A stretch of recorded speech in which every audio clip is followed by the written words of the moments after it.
ناظرین، کچھ ناگزیر وجوہات کی بنا پر پروگرام کا تسلسل جاری نہیں رکھ سکا، اس کے لیے معذرت خواہ ہوں اور ایک بار پھر آپ کی خدمت میں حاضر ہوں۔ پاکستان تحریک انصاف نے 24 نومبر کو ایک بار پھر احتجاج کی کال دی ہے۔ عمران خان، جن کے اب بیانات جیل سے سامنے نہیں آ رہے اور جو صحافیوں سے ان کی پہلے گفتگو ہوا کرتی تھی، اس کے جو مدرجات ہیں وہ بھی ہمیں اب میسر نہیں ہے۔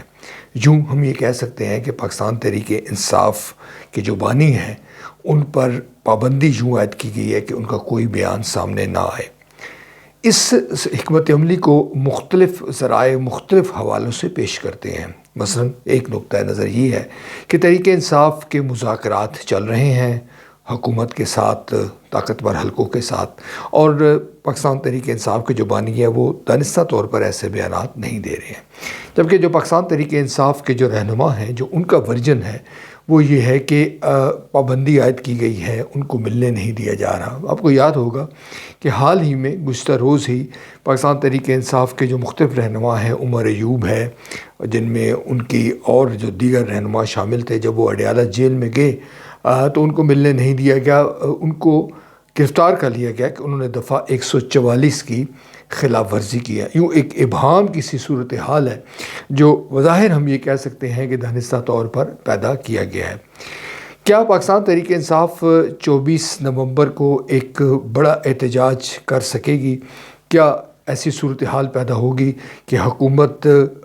جو ہے وہ پریشانی کا شکار ہو جائے گی؟ یقینی طور پر اس حوالے سے کچھ کہنا قبل از وقت ہے۔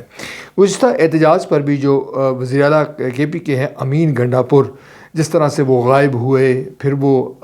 خیبر پختونخوا اسمبلی میں جا پہنچے اور انہوں نے کہا کہ انہیں KP کے ہاؤس اسلام آباد سے گرفتار کیا گیا ہے، اس نے یقینی طور پر پاکستان تحریک انصاف کی جو حکمت عملی ہے اس پر سوالات اٹھائے ہیں۔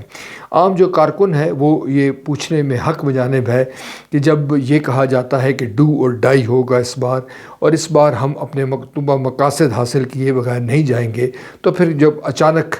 جو نمایاں قیادت ہے وہ غائب ہو جاتی ہے تو اس کا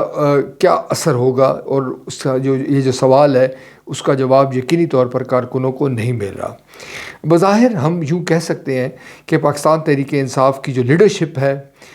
وہ اس وقت کنفیوزڈ ہے اور اس میں مختلف آراء سامنے آتی ہے۔ یہ کوئی ایسی بری بات نہیں ہے، یقینی طور پر جو سیاسی جماعتیں ہوا کرتی ہیں ان میں اختلاف رائے ہوا کرتا ہے، اور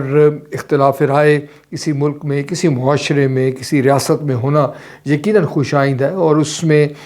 جو پک اینڈ چوز ہے اس کا تعین کیا جاتا ہے، جو بہتر جو آراء ہوتی ہے اس پر عمل کیا جاتا ہے۔ مگر تحریک انصاف کا جو معاملہ ہے وہ بڑا ہمیں مختلف دکھائی دے رہا ہے اس وقت، یوں لگتا ہے کہ تحریک انصاف کو دیوار کے ساتھ لگایا گیا ہے، لگایا جا چکا ہے، مگر PTI کو یہ سمجھ نہیں آ رہی کہ اب اس نے کیا کرنا ہے۔ ایسا ہو سکتا تھا اگر پاکستان تحریک انصاف یہ کوشش کرتی کہ منظم انداز میں مختلف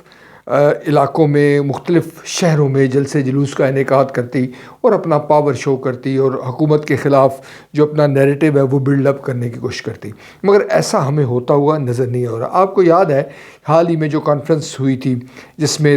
جو دوست ممالک، پڑوسی ممالک کے جو اہم جو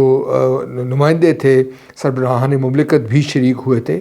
وزیر خارجہ بھارت کے بھی تشریف لائے تھے، اس وقت بھی PTI نے کہا تھا کہ وہ احتجاج کرے گی، مگر بعد ازاں اس احتجاج سے جو ہے روگردانی کر لی گئی اور اس احتجاج سے پیچھے ہٹا دیا گیا۔ پاکستان تحریک انصاف کے جو ذمہ داران ہیں وہ یقیناً وہ بقول ان کے وہ مشکل صورتحال سے دوچار ہیں اور ان کے لیے جو ہے مشکلات کھڑی کی گئی ہیں، مگر جو سیاسی بصیرت ہے اس کا یقینی طور پر تقاضا ہے کہ موجودہ حالات کو، موجودہ صورتحال کو ہی مد نظر رکھ کر ایسی حکمت عملی ترتیب دی جائے کہ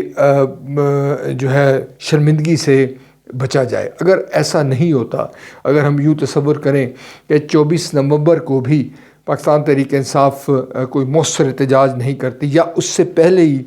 پاکستان تحریک انصاف اس احتجاج کو منسوخ کرنے کا اعلان